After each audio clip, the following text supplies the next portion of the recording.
अस्सलाम वालेकुम नाज़रीन, मैं हूं अरसलान खोगर। आप देख रहे हैं प्रोग्राम प्लेफील्ड। पाकिस्तान के 16 रुकनी स्क्वाड का ऐलान वेस्ट इंडीज़ के खिलाफ कर दिया गया।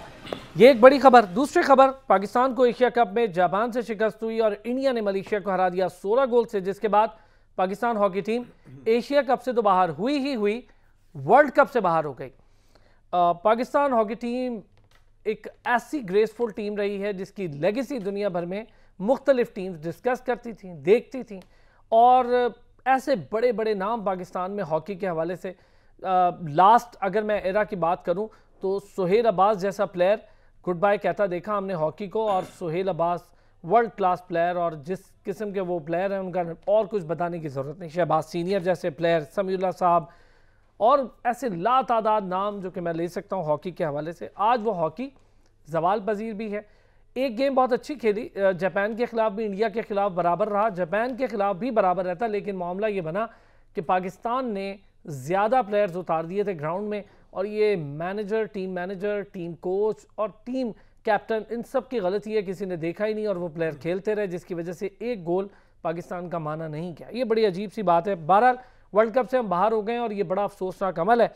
दूसरी तरफ एशिया कप 2022 अब बांग्लादेश में होने जा रहा है और फिर वहाँ तैयारियां शुरू हो गई, और बांग्लादेश में ही श्रीलंका ने बांग्लादेश को टेस्ट सीरीज़ हरा दी है, और ये बहुत शानदार अचीवमेंट है एक ऐसे मौके पर जहाँ पर श्रीलंका में पॉलिटिकल सिचुएशन बहुत अनरेस्ट है। उसके बावजूद श्रीलंका ने शानदार परफॉर्मेंस दी। मैथ्यू एंजेलोस बहुत शानदार प्लेयर, और क्या खेले हैं मैथ्यूज़, और उन्होंने 199 पहली इनिंग में और 145 दूसरी इनिंग में नॉट आउट किया, और जिसकी बदौलत श्रीलंका ने वो मैच जीता और फिर आपके सामने सीरीज़ भी जीत ली बांग्लादेश के अंदर। शान मसूद शानदार स्कोर किया उन्होंने काउंटी में, 9 इनिंग्स में 844 स्कोर किया और 2 डबल सेंचुरीज की, और उसके बाद वो डबी शायर की T20 विटैलिटी ब्लास्ट के लिए कैप्टन भी मुकर्रर हो गए। हमारे लिए बड़ी अच्छी खबरें हैं। रिजवान ने कंटिन्यूटी में 2 हाफ सेंचुरीज की हैं, शानदार रिकॉर्ड बनाया रिजवान भी शानदार, शान मसूद भी, यानी पाकिस्तानी प्लेयर्स अब बड़ा ज़बरदस्त काम कर रहे हैं और पूरी दुनिया में छाए हुए हैं। कोप एमा पाकिस्तानी 2, उन्होंने एक नया कारनामा और दुनिया की 5वीं बुलंद तरीन चोटी सर कर ली। उमर गुल अफगानिस्तान के कोच मुकर्रर हो गए। ये हैं आज की सारी खबरें न्यूज़ रिलेटेड। सैयद मोहम्मद अवैस ने हमें ज्वाइन किया है, क्रिकेट एक्सपर्ट हैं, खुद इंटरनेशनल क्रिकेटर हैं, खेली है क्रिकेट इन्होंने। रिजवान हैदर साहब क्रिकेट एक्सपर्ट हैं, और स्पेशली आज ज्वाइन किया है नजीबुल हसनैन ने, स्पोर्ट्स एंकर हैं, आप देखते रहते हैं, उनका अपना शो बहुत पॉपुलर है, स्पोर्ट्स एनालिस्ट है। नजीब बहुत शुक्रिया, अवैस बहुत शुक्रिया, रिजवान साहब बहुत शुक्रिया। अच्छा जी, पहले ज़रा मैं आप दोनों हजरात से, पहले नजीब से, इसलिए कि हॉकी पे थोड़ी सी बात हमने करनी है आज, आप लोग चाहें तो उसमें लाजमी अपना हिस्सा डालें। नजीब, बड़े एक दिल दुखता है मेरा, अभी रिसेंट कोई एक प्रोग्राम पहले मैंने इंटरव्यू किया था शहबाज सीनियर साहब का, उनसे यही बात डिस्कस हो रही थी जब एशिया कप शुरू हो रहा था, तो उस वक्त हमारी बात हो रही थी शहबाज साहब से। वो भी यही कह रहे थे कि कुछ चीज़ों पर वो दिल बर्दाश्ता हुए, जिसकी वजह से उन्होंने फिर सेक्रेटरी हॉकी फेडरेशन का ओहदा छोड़ा, और बहुत सारी चीज़ें उन्होंने मेरे प्रोग्राम में कही भी। लेकिन इस वक्त सिचुएशन ये है कि जापान का मैच, उस पर ज़्यादा मैं फोकस करके आपसे डिस्कस करता हूँ। अच्छा खेला पाकिस्तान ने नजीब, और मेरा ख्याल है लड़कों की एफर्ट्स ठीक थी, लेकिन वो जो ब्लेंडर हो गया एक प्लेयर एक्स्ट्रा खिलाने वाला, वो बड़ी अजीब बात थी। जी, ओवरऑल अगर ये कहा जाए कि पाकिस्तान टीम ने बहुत अच्छा खेला, और इस बार हमें दुख भी इस वजह से ज्यादा है कि पाकिस्तान की परफॉर्मेंस अच्छी थी। इससे पहले हमको थोड़ी आदत हो गई थी, हार रहा है या बुरा खेल रहा है तो इतना बुरा भी नहीं लगता था। सही। इस बार सबने फाइट की, आपके यंग खिलाड़ी बहुत अच्छे नजर आए, जिसमें एजाज अहमद शामिल है और राना शामिल है, और एक दो और खिलाड़ी हैं जिनके नाम मेरे ध्यान में इस वक्त नहीं आ रहे, लेकिन very well played, young team थी, अच्छा खेली है। प्रॉब्लम ये हुआ है कि थोड़ी डिसिप्लिन की कमी हमने देखी है यहाँ पे। ये जो 12 खिलाड़ियों वाला टीम था, ये थोड़ा सा मजाका खेज लगा, और इसके साथ साथ ये कि मुझे ये समझ में नहीं आया, इसको हैंडल भी बड़े खराब तरीके से किया था कि पहले वो रेफरल के लिए गए, वहां इनफ एविडेंस नहीं था कि 12 खिलाड़ी थे भी कि नहीं थे, वापस आए तो रिव्यू भी चला गया, गोल भी चला गया। टेक्निकल कमेटी के मेंबर उनको एक्सप्लेन कर रहे थे कि जब आपने गेम रोका उस वक्त गोल हो चुका था। ये सारी चीजें थी, बट नेवरदलेस गलती पाकिस्तान टीम से हुई, इसकी सजा उन्हें मिली। But at the end of the day मुझे ऐसा लगता है, शायद आप मुझसे अग्री ना करें, लेकिन राइट नाउ मुझे एक उम्मीद नजर आई है कि हॉकी इंप्रूव हो। ये बात आपकी ठीक है। और नजीब, मैं खुद भी चूंकि ये मैचेस देख रहा था, इससे पहले मैंने कंटिन्यूटी में हॉकी पर प्रोग्राम किए, तो बहुत ज़्यादा मुझे भी परेशानी थी। लेकिन आपकी ये बात बिल्कुल ठीक है कि मुझे भी एक होप दिखी है। जब आपको नजीब याद होगा, इंडिया वाला मैच बड़ा शानदार खेले, बड़ा टफ मैच हुआ, और इंडिया वाकई में टफ टीम है, पाकिस्तान ने उसको जीतने नहीं दिया, मेरी बड़ी उम्मीद बंदी। देखिए, इसमें हमें दो चीजें याद रखनी होगी। इंडिया ने अपने 9 नए खिलाड़ी भेजे, तो ये उनकी वो टीम नहीं है जो चौथे रैंक पे है। ठीक है, जापान की टीम में यूनिवर्सिटी लेवल के लड़के हैं, कॉलेज लेवल के लड़के हैं, वो अभी उन्होंने अपनी टीम नहीं भेजी है फुल स्ट्रेंथ। बिल्कुल ठीक। लेकिन नजीब, जापान ने इंडिया के खिलाफ 5 गोल किए। बिल्कुल सही है, बिल्कुल सही है, लेकिन मैं वही कह रहा हूँ ना, 9 खिलाड़ी नए हैं, तो वो उनको भी एक्सपोजर एक्सपीरियंस इतना नहीं था। क्योंकि देखिए, इंडिया के लिए तो इस इवेंट में कुछ अचीव करना ही नहीं था ना, वो तो ऑटोमेटिकली क्वालिफाई करते हैं वर्ल्ड कप के लिए एज होस्ट, तो उनको तो कुछ नहीं हासिल करना था। उन्होंने अपने यंग खिलाड़ी भेजे कि उनको एक्सपीरियंस मिले, एक्सपोजर मिले, जो सारी दुनिया करती है। ठीक है, लेकिन सेइंग ऑल दैट, पाकिस्तान की इतनी खराब परफॉर्मेंस रही है पास्ट में कि हमें उम्मीद थी उनसे भी हार जाएंगे। तो पाकिस्तान ने अपने लिहाज से बहुत अच्छा खेला। गोलकीपिंग के शोबे से मुझे बहुत ज्यादा खुशी है। अकमल हुसैन हमें एक बहुत अच्छा गोलकीपर मिला है। साथ साथ जो आपने शुरू में सोहेल अब्बास का नाम लिया, उनकी वजह से हमें एक प्रॉब्लम भी हुई है ना कि हम बहुत ज्यादा पेनल्टी कॉर्नर्स पर रिलाई करने लगे थे। आपकी बात ठीक है नजीब, चले इस पे मैं थोड़ी सी और भी बात करता हूँ। ये आपकी बात बिल्कुल ठीक है कि हम उनकी वजह से पेनल्टी कॉर्नर्स पे रिलाई करने लगे, लेकिन जब कोई हीरो बनता है तो वो उसको आइडियलाइज किया जाता है, फिर उसकी पोजीशन आइडियलाइज होती है। जैसे बैटिंग में मैं आजकल देखता हूँ, बाबर आजम को आइडियलाइज करके लड़के खेल रहे हैं, आगे आ रहे हैं और बैट्समैन बनना चाहते हैं। शुक्र है पाकिस्तान में अवैस 16 रुकनी स्क्वाड का ऐलान हुआ है। अच्छा, कमोबेश वही लड़के हैं जिसकी एक्सपेक्टेशंस थी, और ठीक है, हारिस की इंडक्शन हुई, अच्छी बात है। इफ्तिखार साहब की कोई परफॉर्मेंस नहीं थी, लेकिन उनको कंटिन्यूटी में जगह मिल रही है। 16 लड़कों में कभी 12, कभी 11 में भी मिल जाती है, 12 में अक्सर होते हैं, 11 में भी मिल जाती है, लेकिन उनको जगह मिल रही है। देखिए, एक चीज़ तो आपको, क्योंकि मैं कहता हूँ कि इस वक्त जितनी सख्त गर्मी है उसके अंदर वेस्ट इंडीज़ सीरीज़ यहाँ पर होने लगी है पाकिस्तान में, और वो भी मुल्तान में, क्योंकि मैं खुद मुल्तान और लाहौर से आ रहा हूँ, तो मुझे पता है कि वहाँ जो सूरत हाल थी। चीज़ ये है कि जब आपने स्क्वाड अपना अनाउंस किया था, उससे पहले आपको पता है एक पूल ऑफ क्रिकेटर्स जो हैं 2 ग्रुप्स में डिवाइड किए गए थे, जिसमें यंगस्टर्स भी थे, लड़के वो थे जिन्होंने पाकिस्तान सुपर लीग में परफॉर्म किया। उसमें ऐसे भी नए नाम ज़रूर थे, मैं कहता हूँ ज़मान खान जैसे था, इरशाद था, कि जिनको कैंप के लिए बुलाया भी गया। तो मुझे था कि शायद कोई नए फेसेस को यहाँ पर चांस दिया जाएगा। ज़रूर ये भी बात है कि जी आपने वो वनडे चैंपियनशिप को ज़हन में रखना, जो आईसीसी जो वनडे चैंपियनशिप है, आपकी कोशिश यही होगी कि हम लोग अच्छे तरीके से इसको अपना एक जो टीम सेटल है, क्योंकि आपका T20 वर्ल्ड कप आगे आ रहा है, एशिया कप आपका आगे आ रहा है, फिर अगले साल आपको पता है वनडे वर्ल्ड कप भी आपका है। तो आपने लिमिटेड सीरीज़ हैं, इतनी कोई ज़्यादा सीरीज़ पाकिस्तान ने खेली नहीं उससे पहले, तो आपने उसी चीज़ की तैयारी भी करनी है। लेकिन एक चीज़ हमेशा जो असलान में कहता रहा हूँ कि हम गलती करते हैं, वो ये है कि जब लड़कों को आपने यंग लड़कों को खिलाना होता है या टीम में चेंजेस करनी होती है, हम करते हैं ओवरसीज़ कंडीशन के अंदर। ऑस्ट्रेलिया में हो जाए, आपके सामने मूसा खान सबसे बड़ा एग्जाम्पल, आज तक वो नज़र नहीं वापस आया मूसा खान, आपने ऑस्ट्रेलिया में उसको आजमाया था। नसीम शाह, आपको याद हो, अनफॉर्चुनेटली उनकी वालदा की डेथ हुई, लेकिन ऑस्ट्रेलिया में उन्होंने कंटिन्यू किया। लेकिन नसीम शाह एक डिफरेंट आपको फास्ट बॉलर अब जाके नजर आया, लेकिन इंजरी प्रोन है, उनका मसला रहता है। हसनैन का बॉलिंग एक्शन का इशू हुआ, तो ये बेस्ट टाइम था जहां पर आप एक यंगस्टर को लेके चलते साथ अपने। मैं नहीं कहता कि 3 से 4 लड़कों को आप डिफरेंट अपना, मैं कहता हूँ कि 3 से 4 यंगस्टर्स को खिलाते, क्योंकि आपको एक सीनियर कैंपेनर्स का जेलअप यूनिट लाजमी चाहिए होता है जो उनको टीम को साथ लेके यंगस्टर्स को चलता है। लेकिन एटलीस्ट एक यंगस्टर को आप शायद इसके अंदर डेब्यू करवाते, क्योंकि देखें अगर आप अपने सीनियर कैंपेनर्स को इस वक्त देखें, चाहे शहीन की आप बात कर लें, हारिस रऊफ भी कंटिन्यूसली आप बात कर लें, ये वो प्लेयर्स हैं जो कंटिन्यूस क्रिकेट खेल रहे हैं। आप T20 करें, T10 कर लें, आप T10 भी खेलते हैं, उसके अलावा काउंटी चैंपियनशिप से भी वापस आ रहे हैं। तो जो बर्डन होता है एक बॉलर के ऊपर, फास्ट बॉलर के ऊपर, वो इनके ऊपर चलता हुआ आ रहा है कि हर फॉर्मेट के ऊपर रेस्ट नहीं है। ये अल्लाह ना करे, देखें फिटनेस लेवल अपनी जगह है, लेकिन जोफ्रा आर्चर का आपका सबसे बड़ा एग्जांपल है। लिमिटेड क्रिकेट, इतनी ज़्यादा क्रिकेट नहीं है उनकी, लेकिन वो भी लीग क्रिकेट खेल रहे हैं। लेकिन देखें वो स्ट्रेस फ्रैक्चर की तरफ गए हैं। आपको बड़े केयरफुली अपने बॉलर्स को हैंडल करना पड़ता है। लेकिन ये चीज़ मैं इसलिए कह रहा था कि एटलीस्ट आप शायद 1-2 चेंजेस यहाँ पर करते, अपने सीनियर को जरा रेस्ट देते। अच्छा अवैस, 1-2 चेंजेस पर मैं आपसे बात करता हूँ कि क्या चेंजेस हो सकती थी और क्या एक्सपेक्टेडली क्या चेंजेस होनी चाहिए थी जो लोग एक्सपेक्ट कर रहे थे, इस पर भी बात कर रहे थे। एक छोटा सा ब्रेक लेना है, फिर रिजवान भाई से भी इस पर बात करते हैं। एक ब्रेक लेते हैं और ब्रेक से वापस आएंगे तो ज़रा स्क्वाड पर और भी बात करूंगा। कुछ ऐसे प्लेयर्स हैं लगता है कि उनकी जगह थी और शायद वो नहीं चले, जिस वजह से भी वो उस पर भी डिस्कस कर लेते हैं। लेकिन बहरहाल कुछ प्लेयर्स ऐसे हैं जिनको जगह मिलनी चाहिए, जिसमें उस्मान कादिर मेरी तरफ से एक ऐसा नाम है कि उसको जगह मिलनी चाहिए। अब वापस आते हैं ब्रेक से, इस पर बात करते हैं।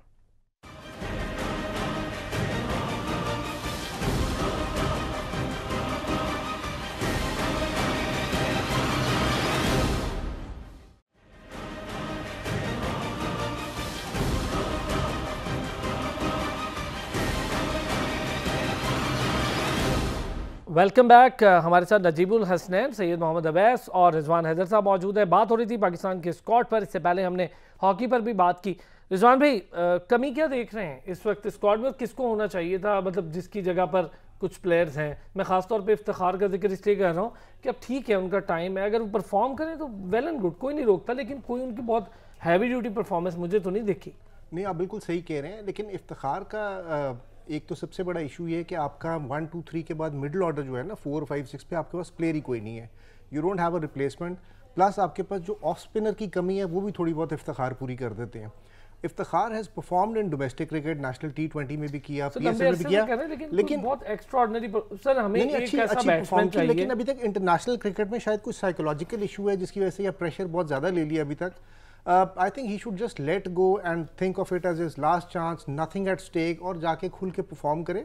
ही हैज़ द पोटेंशियल, उसने फर्स्ट क्लास में शो भी किया हुआ है। जहाँ तक कमी की बात करें, मुझे दो चीज़ों के ऊपर बहुत ज़्यादा एतराज़ है।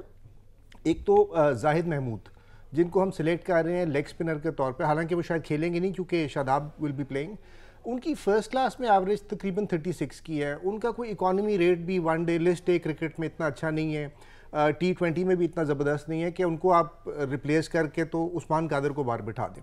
Usman Qadir is a youngster, Zahid Mahmood is 36। Zahid का एक चीज़ मैं आपको बताऊं, इज़ अ गुड क्रिकेटर, काफ़ी टाइम हो गया, लेकिन एक चीज़ है उसके बारे में बहुत ज़्यादा मीडिया में बात होती है, शायद ये प्रेशर ले लिया। नहीं, अब आई डोंट नो कि शायद वो कोई और इशू है जिसकी वजह से हो रहा है, लेकिन अदरवाइज उसने कोई he hasn't performed exceptionally well in first class cricket जो कि उसको जस्टिफाई करे उसकी एज के हिसाब से कि यार या तो आप हर मैच में 8-8 विकेटें ले रहे हो ना फर्स्ट क्लास में, या 4 इस तरह के परफॉर्म कर रहे हो। दूसरा, अभी आपका जो फ्यूचर है वो है ऑस्ट्रेलिया में T20 वर्ल्ड कप। बिल्कुल दुरुस्त। सबसे बड़ी जो हमारी रिक्वायरमेंट है वो है फास्ट बॉलिंग ऑलराउंडर। अब अब्दुल रज़ाक चले गए, अजहर महमूद चले गए, राना नवीद भी नहीं है, तो आपके पास जो एक ऑप्शन जो टेस्ट क्रिकेट में आप खिला रहे हैं वो है फ़हीम अशरफ। और वही ऑप्शन है हमारे पास, वही ऑप्शन है। उसको आप क्यों नहीं खिला रहे वनडे में? आप इन मौसम में इन पिचेस के ऊपर उसको एक्सपोजर देंगे तो जाके वो ऑस्ट्रेलिया चलेगा। इन विकेटों के ऊपर आप खिला लेते हैं हम उन मैचेस में जहाँ पे उसको पहले टेस्ट नहीं किया। इधर जब उसको खिलाने का है, उसको एक्सपोजर देने की बारी आ रही है तो आप उसको बाहर किया हुआ है। ऑस्ट्रेलिया वाले टाइम पे आप उसको लेके जाके कहेंगे भाई तू परफॉर्म कर, तो इस तरह थोड़ी होता है यार। अवैस, उस्मान कादर बहुत लंबे अरसे से गैर ज़रूरी तौर पे इन एंड आउट, या तो उसको खेलने दें जाकर काउंटी और इधर उधर, जहाँ पहले ऑस्ट्रेलिया खेल रहा था खेलने देते। अब आप डाल भी लेते हैं, फिर उसकी रिप्लेसमेंट भी डाल देते हैं। फिर ये कह दिया चीफ सेलेक्टर ने कि जी वो नवाज़ और शादाब फिट हो गए, जिसकी वजह से हमें Asif Afridi, very good spinner, Asif Afridi और उस्मान कादिर को बाहर करना पड़ा। यार देखो, एक चीज़ है, मैं आपको बताऊं कि ऑफ स्पिनर ऑब्वियसली, क्योंकि वो चीज़ आपको याद हो कि जब 2010-9 का एरा था, आपके पास सईद अजमल थे, शाहिद अफरीदी थे, जब उनको डिस्क का इशू नहीं था। ये बात बड़ी, क्योंकि लोग करते भी, हकीकत बात है, जब भी आपने T20 में देखा होगा, आपका जो भी स्कोर था, वो जो 8 ओवर थे ना, आपको पता था कि 2 बचा के करके देते थे आपको। अब्दुल रहमान जो टेस्ट के अंदर भी आए थे, जो लेग स्पिनर आपको पता है हमेशा वो अटैकिंग क्रिकेटर होता है, उसने रन्स लीक करने ही करने, लेकिन आपको ब्रेक थ्रूज बीच में देता रहता है। जाहिद महमूद अपनी जगह है, मुझे पता है कि कंसिस्टेंट परफॉर्मेंस नहीं रही, लेकिन फिर भी इन एंड आउट रहे हैं पाकिस्तान टीम से। लेकिन मुझे सबसे बड़ा जो हमेशा जो इशू रहता है ना, वो यार उस्मान कादिर के साथ है। वो लड़का अच्छा भला ऑस्ट्रेलिया के लिए आपको पता है एलिजिबल हो गया था खेलने के लिए, आपने उसका वो ख़त्म करवा के आपने उसको पाकिस्तान का टैग लगवाना था, आपने खड़ा यहाँ पर रखा है।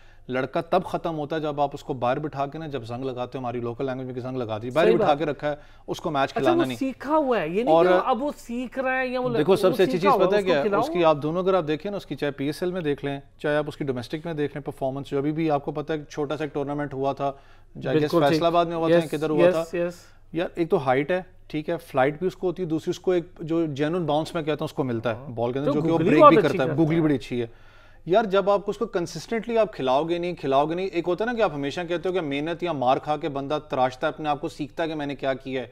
आप उसको बाहर बिठाते रहते हो, आप मुश्किल जहाँ घड़ी होती है वहां पर आप उसको खिला देते हो, क्या भाई तू अब बॉलिंग करा ले। सबसे बड़ा, बहुत से लोग मुझसे नाराज होंगे, शायद इस्लामाबाद वाले नाराज हो जाए, शायद घर के बाहर एहतजाज भी स्टार्ट कर दें। इमाद वसीम का मुझे होता है, ठीक है अटैकिंग बॉलर हैं, अच्छी परफॉर्मेंस भी दी उन्होंने, बड़े प्रेशर मैचेस में पाकिस्तान को जिताया भी उन्होंने बैटिंग के साथ। लेकिन यार आप देखें ना कि एक नए बॉल के साथ जो हफीज थे आपके, जो आपको ब्रेक थ्रूज लेके देते थे, वो इमाद वसीम नहीं कर पा रहे। मैंने एक चीज हमेशा नोट की है, जहां पर आपको मार पड़ती है इमाद वसीम हट जाते हैं पीछे। रिप्लेसमेंट अब नवाज बेहतर है वैसे मेरी नजर में, लिटरली नवाज बहुत अच्छे हैं। नवाज ने देखें, आपको याद हो उन्होंने क्वेटा ग्लैडिएटर्स के लिए सबसे बड़ा जो नुकसान मैं कहता हूं क्वेटा ने इसके साथ ये किया, आपने उसको कभी ओपन भी करवाया, उसको आपने मिडिल में भी खिलाया, उसको आपने डाउन दी ऑर्डर भी करवाया, वो लड़का परफॉर्म कर जाता है। लेकिन वही मसला कि आप इमाद वसीम को ठीक ऐसा सीनियर कैंपेनर आप चांस देते हो कि यार उसने ज्यादा मैचेस खेले हुए हैं, नवाज ने नहीं खेले हुए, फिर नवाज का इंजरी का भी मसला भी रहा है। लेकिन देखिए आपने फ्यूचर के लिए सोचना है, अगर आप इस चीज के चक्कर में रहोगे ना कि यार हमने सीरीज टू सीरीज वेरी करना है, तो आप वो नुकसान उठाओगे। देखो ठीक है। अच्छा रिजवान भाई, एक चीज और हम जरा इस पर भी बात करके देखें। एक तो इफ्तिखार वाला मामला मैंने आपने मिडिल ऑर्डर का, आप मुझे बताएं, एक बड़ा लंबा अरसा हो गया है T20, अवैस ने एक बड़ी अच्छी ऑफ द रिकॉर्ड बात की कि हमारे पास तो T20 में भी मिडिल ऑर्डर का बड़ा मसला है, हालांकि short format game, Babar Azam, Rizwan, Fakhar Zaman, जैसे ही यहाँ से प्रॉब्लम शुरू होती है हमारा पूरा बैटिंग ऑर्डर कोलैप्स कर जाता है। इसलिए आप 2 साल से देख लें T20 वर्ल्ड कप से पहले से कि आप डिपेंड ही रिजवान और बाबर पे कर रहे हैं, और Iftikhar Fakhar is the only one who has perform जब उसको मौका मिले। नीचे 4-5 पे आपने इतना लंबा अरसा हफीज़ और शुएब मलिक के साथ गुजार लिया कि आपका कोई बंदा डेवलप ही नहीं हो सका। आसिफ अली ने आपको 2 मैचेस जिता तो दिए, लेकिन कंसिस्टेंसी का इशू, मैं वही उधर ही आ रहा हूँ कि कंसिस्टेंसी का इतना बड़ा इशू है कि वो he just like Shahid Afridi के, चल गए तो चल गए, नहीं तो you know good luck to you. We need people like Shadab को, जिसने परफॉर्म भी करता रहे, उसको थोड़ा सा ऊपर पुश करके देखना चाहिए। Shan Masood is another option जिसको आपको मौका ज़रूर देना चाहिए, बेशक 4 पे ट्राई कर लें, क्योंकि अगर नई जगह बननी तो आपने you have to have your best players into it. Sir एक बड़ा मसला है अवैस, अगर आप 2 इससे एग्री, अब आप देखें जितने मेरी नज़र में शानदार प्लेयर्स जैसे मैं कहता हूँ इस वक्त जो लॉर्ड मौजूद है, उसमें ज़्यादातर ओपनर्स हैं। अब एक हैदर अली की शक्ल में एक मिडिल ऑर्डर में एक उम्मीद की किरण थी कि चलो T20 में खेल, लेकिन हैदर अली का प्रॉब्लम भी वही बन रहा है कि वो भी कंसिस्टेंसी में बहुत लैक कर रहे हैं। शान को रिजवान भाई जो जैसे कह रहे हैं कि खिला सकते हैं हम चौथे पे, देखो और चलें फिर उसके बाद 5वें पे अगर शादाब हो तो फिर हमारा एक ऑर्डर, और फिर नवाज हो तो ये एक ऑर्डर सेट हो। हैदर के साथ मुझे मौका मिला था KPL में काम करने का। हैदर अगर मैं कहूँ तो जो मुझे भी पसंद है, लोगों को पसंद है कि एग्रेसिव क्रिकेटर है, साथ में अच्छी चीज़ जो मुझे उसकी पता क्या लगती थी कि या था रेंज उसकी बहुत खुली है कि कहीं भी वो किसी टाइम पे लॉन्ग हिट कर सकता है। सही। लेकिन अभी रिसेंटली जब मैं लेवल 2 में भी था पाकिस्तान क्रिकेट बोर्ड में, वहाँ जब इनका कैंप भी लगा हुआ था, जो सबसे बड़ा जो इशू था ना, जो कोचेस भी चीख रहे थे, शॉट सिलेक्शन पे है। जो 30-32 पे जब आप जाते हो ना उस वक्त, क्योंकि जब आप तेजी से 30-32 करते हो ना, आपका उस वक्त माइंडसेट ऐसे बना होता है कि यार जो चीज़ आएगी मैं चीर फाड़ दूंगा बॉल को पकड़ के। आपको बड़े तरीके से अपने जो माइंडसेट है उसको कूल करना पड़ता है कि मैंने पाकिस्तान या किसी चीज़ के लंबी इनिंग्स खेलनी है, मैंने 30 को 50 में कन्वर्ट करके 100 करना है। वैसे एक बात है, आपने जो यही बात की इसी की कंटिन्यूटी, रिजवान को और बाबर को देख के क्यों नहीं लर्निंग कर रहे? वो भी यही करते हैं, शुरू में अपनी इनिंग बिल्ड करते हैं, फिर अपनी बॉल्स भी कर लेते हैं मैनेज, स्कोर भी मैनेज, तेज भी खेल लेते हैं, तो ये चीज क्यों नहीं सीख रहे रिजवान से? खास तौर पे क्या जबरदस्त तरीके से आपने देखा है उसमें, आप देखें ना चीज वही, आपको याद हो रिजवान भी बड़े प्रेशर सिचुएशन से गुजरे, आपको याद हो कराची किंग्स ने बाहर बिठा दिया था पाकिस्तान टीम में, वो उसकी हम भी तनकीद करते थे कि यार इसमें सर्कल क्लियर नहीं होती भाई, इसको कहाँ पाकिस्तान टीम में रख रहे हो, याद हो आपको इस चीज में? लेकिन टाइम लगता है डेवलप होते हुए। ये जो मेंटली चीज है ना, आपको बॉडी बैलेंस जो है बड़ा इंपॉर्टेंट होता है क्रिकेट के अंदर। हैदर का मसला ये है, यंगस्टर हैं, एग्रेशन है उनके अंदर, या तो उनको किसी ने शायद गलतफहमी ये दी हुई है, मैं क्रिटिसाइज नहीं कर रहा, शायद गलतफहमी ये दी हुई है कि यार आने वाले कल को तुम ना अपना क्या नाम है इसका ब्रेडमैन हो या तुम बाबर आजम हो आने वाले। हमारा सबसे बड़ा इशू असलान भाई, ये मानो इस चीज़ में लड़का हमारा 2 सीरीज के अंदर परफॉर्म करता है, हम स्टार्ट कर देते हैं उसको एवरेज करना, बाबर आजम के साथ हम स्टार्ट करते हैं, विराट कोहली के साथ उसको एवरेज करना। ओ भाई विराट कोहली का आज गलत पैच चल रहा है ना, लेकिन देखोगे सेकंड इनिंग्स के अंदर उसने कितने मैच जिताए हैं, कितने मैच जिताए हैं। बाबर आजम की परफॉर्मेंस आपके सामने, रिजवान की, लेकिन वो सारी मेंटल स्ट्रैटेजी होती है। यहाँ पर होता है जो साइकोलॉजिस्ट बैठे हुए आपके यहाँ, जो आपके जो बेसिकली जो मैं कहता हूँ टीम के साथ ट्रैवल कर रहे हैं, जो मैनेजर्स होते हैं, सीनियर्स जो उनसे आपके, उनका काम बनता है इनको बिठा के इनको समझाना कि यार आप डर निकालो दिमाग से कि कल को आप टीम से ड्रॉप हो गए, आपने तरीके से चलना है, आपने कैरी करना, हम आपके साथ हैं। आप खुद भी अब कोचिंग कोर्स कर चुके हैं वैसे, और कर भी रहे हैं, हाँ वो मुझे पता है, लेकिन आप काम भी कर रहे हैं, ये अच्छा है कि अब आप बहुत सारी चीज़ों पे इस पे बात भी हो सकती है। इस वक्त अब्दुल्ला शफीक, मैं इस पर भी रिजवान भाई आपसे बात करता हूँ, एडजस्टमेंट कैसे करें? मैं ये कह रहा हूँ ओपनर्स की लॉट है, ब्रेक लेता हूँ। अब ये जो बड़ी ओपनर्स की लॉट है, क्या इनको सीखना होगा कि डिफरेंट फॉर्मेट में डिफरेंट पोजीशंस पे खेल लेना चाहिए और खेलना सीखना चाहिए, या सब फॉर्मेट में अगर कोई ओपनर है तो कहे मैं ओपनर ही रहूँगा? इस पर भी बात करते हैं ब्रेक के बाद।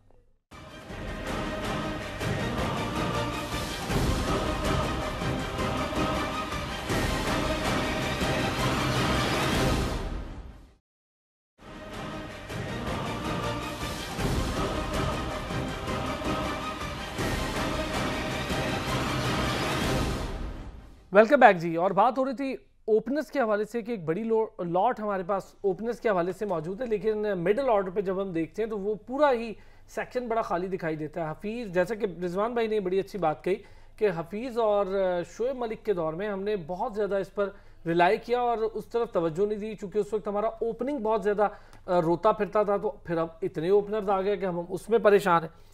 रिजवान भाई, अब्दुल्ला शफीक, शान मसूद, फ़खर, बाबर, रिजवान, ये तो हो गए आपके अल्हम्दुलिल्लाह। अब माशाल्लाह का शुक्र, अब हमारे पास इतना, और हमारे पास अब क्या इनमें से किसी को हम खिला सकते हैं? खासतौर पे मैं अगर बात करूं वनडे में या T20? सर बिल्कुल खिला सकते हैं, व्हाई नॉट। अभी तो Imam has been performing really well as well. Yes, Imam, sorry I forgot the name, Imam. Yes, the thing is कि आपने देखिए सईद अनवर को भी आपने लोअर मिडिल ऑर्डर से उठाया था जब उन्होंने यूबीएल से खेला पीआई के खिलाफ, और जाके फिर आपका वर्ल्ड क्लास ओपनर बना पाकिस्तान का, द ओनली वन।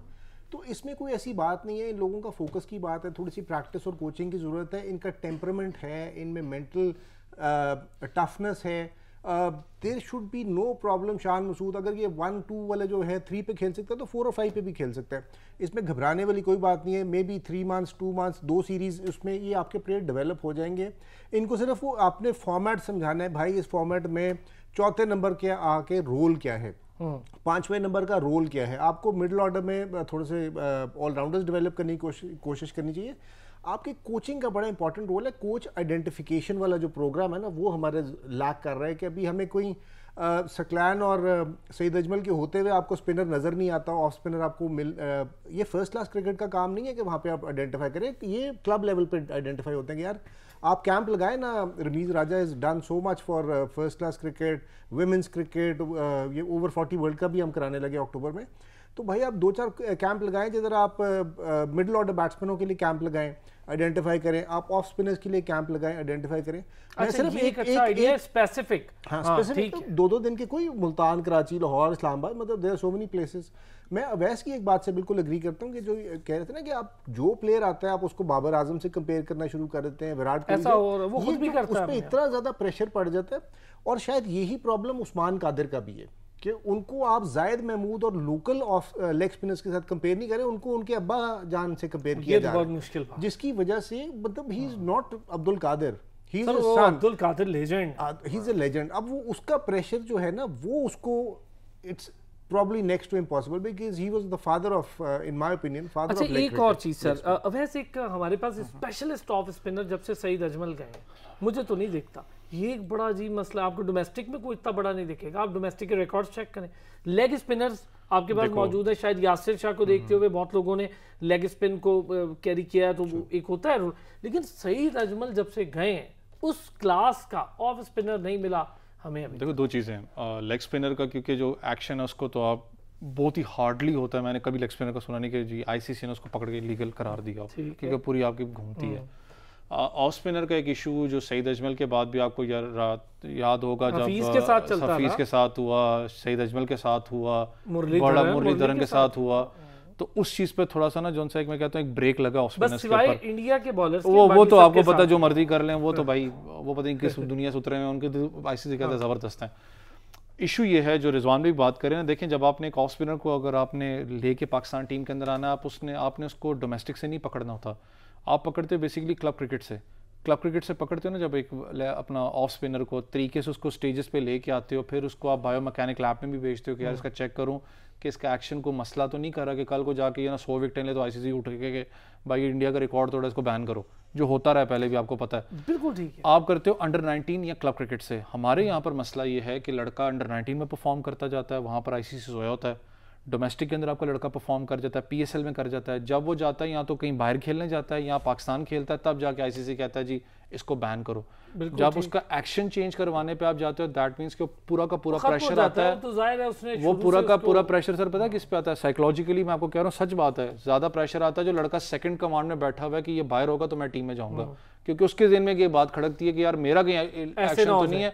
ये चीजें आपको नीचे जाके करनी पड़ती हैं, आपको नीचे जाके करनी पड़ती हैं। अच्छा वैसे मुझे बताएं, आप कोचिंग के साथ भी मुंसलिक हैं आजकल, ये जो हसनैन वाला मामला हुआ, हमने एक ऑस्ट्रेलियन कोच को बतौर एक बॉलिंग कंसल्टेंट बुलाया, क्या कोई फायदा हुआ है? हसनैन क्या कर रहा है किसी को पता ही नहीं है, बड़ी खामोशी। नहीं, हसनैन का मैं थोड़ा सा बताऊं, क्योंकि मैं उस दिन हाई परफॉर्मेंस सेंटर में मैंने हसनैन को देखा था डिफरेंट बॉलिंग एक्शन के साथ वापस आ रहे हैं रिदम में, और उनका जो इस वक्त, क्योंकि आई गेस टेस्ट में थोड़ा सा टाइम है क्लियर होने के अंदर, लेकिन जो उन्होंने जो पाकिस्तान बेसिकली अपने, क्योंकि उनको वापस हाई परफॉर्मेंस सेंटर में बुलाया हुआ है जहाँ पर वो बॉलिंग करवा रहे हैं, उन्होंने अपने चेंजेस किए हैं और वो जो एक्शन जो उनका अब है वो लीगल है प्रॉपर तरीके से। लेकिन वही चीज़ मैंने कहा, लेकिन पेस भी उनकी अच्छी थी, वही बॉडी लैंग्वेज था। लेकिन देखिए जिस वक्त आप, मैं हमेशा एक बात करता हूँ, जब अब सबसे ज़्यादा आपको पता है बात हो रही है उमरान मलिक की। हाँ। देखिए उमरान मलिक स्पीड स्टार ज़रूर है, लेकिन अरसलान एक बात आपको बताऊँ कि यार वो IPL है, PSL है, जब वर्ल्ड स्टेज मैचेस जब वो इंटरनेशनल में आएंगे तो मामला और होंगे और फिर देखा जाएगा। उनके इससे पहले भी बॉलर था। बहुत शुक्रिया रिजवान अदर साहब आपका, सैयद मोहम्मद अवैस साहब शुक्रिया, नजीबुल हसनैन हमारे साथ मौजूद रहे, उनका भी बहुत शुक्रिया। अगले हफ्ते फिर होगी आपसे मुलाकात, अपना ख्याल रखिएगा।